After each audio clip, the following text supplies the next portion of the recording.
In this lesson, we're going to continue solving systems by substitution. So example 1, how do I solve for x and y? So today's problems, we're going to be asked to solve by substituting. And before we can do that, we're going to have to solve for one of the variables. So let's go ahead and review what it is we need to do to solve for variables. So in this first one, they're asking us to solve for y. So to get y all by itself, we need to isolate that y by subtracting the 9x. And that cancels out here, and we have y is equal to 7 minus 9x. All right, number 2, we need to again solve for the variable y. All right, so let's go ahead and we're going to isolate the variable. We want to start by undoing that 2x, and I'm going to subtract the 2x on both sides. And we have negative 2y is equal to 8 minus 2x. All right, we're looking then we have a negative 2 times the y, and we want the y all by itself, so we're going to divide everything by a negative 2. So I'm going to get y is equal to, we're going to take 8 divided by negative 2, we get negative 4. And negative 2x divided by negative 2, we're going to get plus 1x. So now that our y is all by itself, we are done solving for y. And for number 3, we're asked to solve here for x. So we're going to get that x all by itself. So we need to undo the things around the x, or the numbers and variables. So I'm going to add the 4y.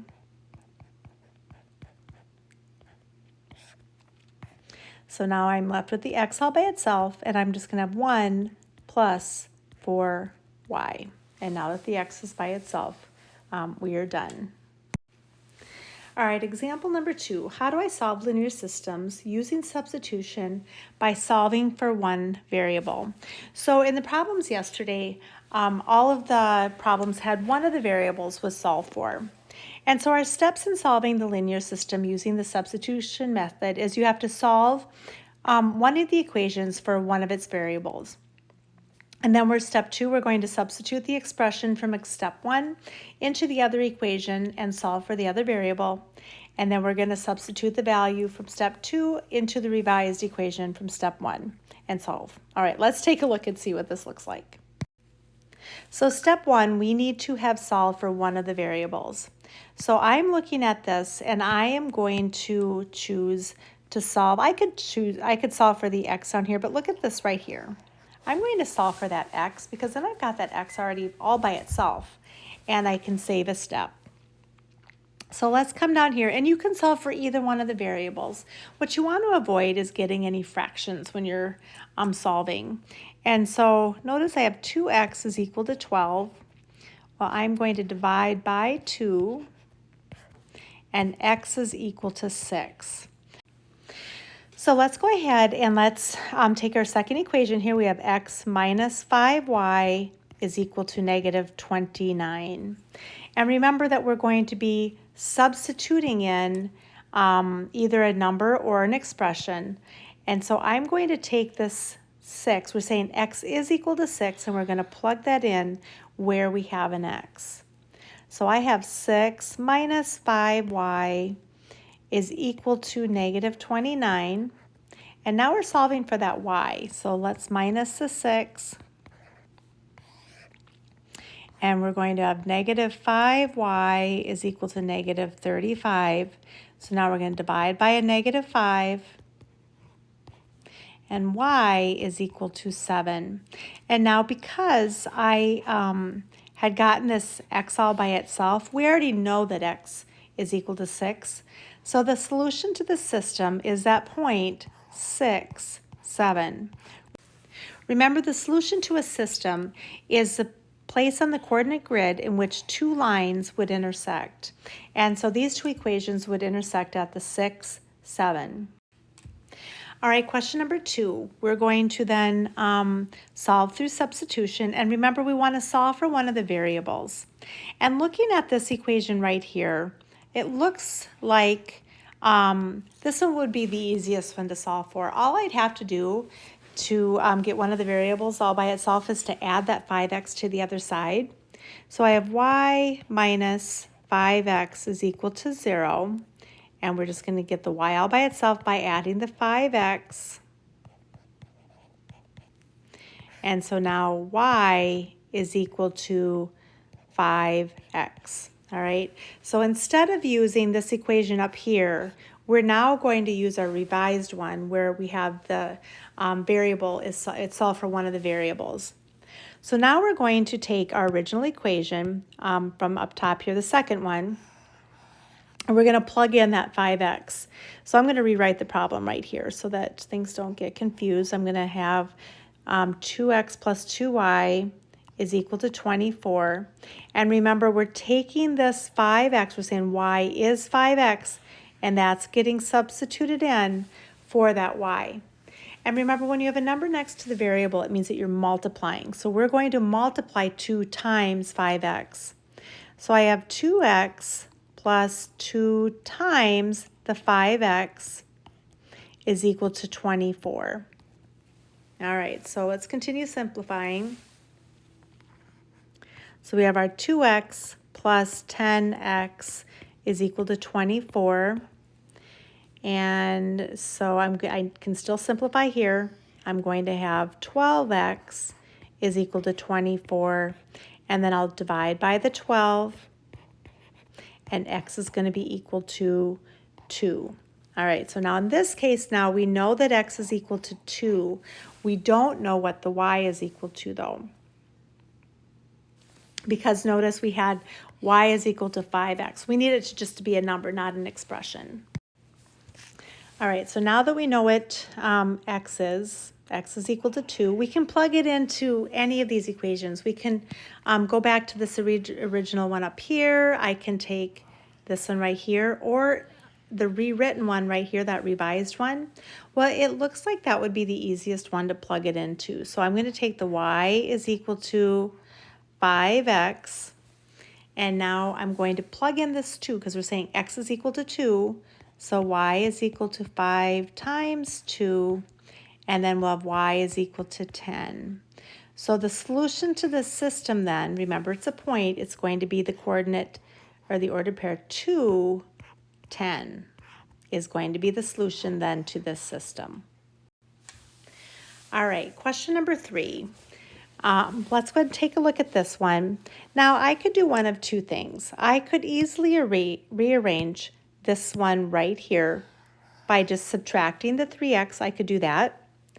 I could also solve for this one I could take and I could solve easily for the x by subtracting the 4y and then dividing by 2. But I think that probably the easiest one to solve here, or easiest way to solve with just one step, would be, let's take this one right here and let's solve that for the y. So we have 3x plus y is equal to negative 7. So we're going to minus our 3x, and we have y is equal to then negative 7 minus 3x. So we've just rewritten this one down here so that the two equations that we're looking at this one and this one. And now we have one that has been solved for a variable, the y. So let's go back and I'm going to rewrite this one, the second one right here. I have negative 2x plus 4y then is equal to 0. And again, we're going to take this y. Now this is a little bit different than the ones we've done.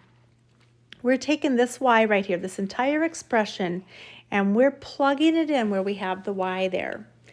And so I'm going to rewrite the first part of my equation, which was the negative 2x plus 4. And now remember, 4 is multiplying the y. And we have to take that entire negative 7 minus 3x and plug it in there. And now this is going to be equal to then 0. And so all we're going to do now is we have to just simplify and solve. So remember, I'd want to distribute here. So I'm going to have my negative 2x, and 4 times negative 7 is negative 28. 4 times negative 3x is negative 12x, and that's going to be equal to 0. So we have negative 14x minus 28 is equal to 0. And let's add the 28. Negative 14x is equal to 28. We divide by negative 14, and x is equal to negative 2. All right, so now we know what x is. All right, so now we need to, now that we have x, we need to solve for the y. I'm going to plug it into this rewritten problem right here, this equation right here, because y is already by itself, and it just makes it really easy to plug in to get the x. So, or plugging in the x to get that y. So all I'm going to do is plug in my negative 2. So I have y is equal to negative 7 minus 3 times negative 2. And we're just simplifying now. Y is equal to negative 7. And then negative times negative, so it's going to be plus 6. So y will be equal to negative 1. So the point at which it's going to intersect will be at the negative 2, negative 1 on the graph. All right, so our last one, let's go ahead. We need to determine which variable we're going to solve for first. And really, the first equation, the negative 3x minus 5y is equal to negative 3, that is not a good choice because you're going to end up with some fractions. But look at how easy it would be to either solve for x or solve for y. Well, we solved for x or y last time, so let's solve for x this time. I'm going to minus my y, and I have x is equal to 1 minus y. So that's the second equation that we're going to use. We don't need that first one anymore. So we're going to then plug that into our equation that we have right up here. So I'm going to rewrite negative 3x minus 5y is equal to negative 3. And remember, the x is equal to 1 minus y. And so we're coming up here and we're plugging it in. We're substituting it in for that x, that entire expression, 1 minus y. So I have negative 3 times 1 minus y, because that is x, minus 5y is equal to negative 3. All right, so we have to distribute. We have negative 3 plus, because negative times negative is a positive, 3y minus 5y is equal to negative 3. All right, so now we can combine. We have to simplify first. So we can combine our 3y and our minus 5y. So we have negative 3. And then 3y minus 5y is negative 2y is equal to negative 3. All right, so let's go ahead and we're going to add the 3. All right, so when that cancels out, I have negative 2y is equal to 0. And I'm going to divide by negative 2. Y here is going to be equal to 0. All right, so let's go ahead then. We have to plug it into one of the equations. And again, let's just go back to the simplified equation right here. So y is equal to 0. We're going to plug it into the x is equal to 1 minus y. So x is equal to 1 minus 0. Well, x then is going to just be equal to 1. So the solution to this system, it's going to cross on the 1, make sure the x comes first, 0. So in this lesson, we took a look at how to solve systems through substitution when you have to solve for a variable first.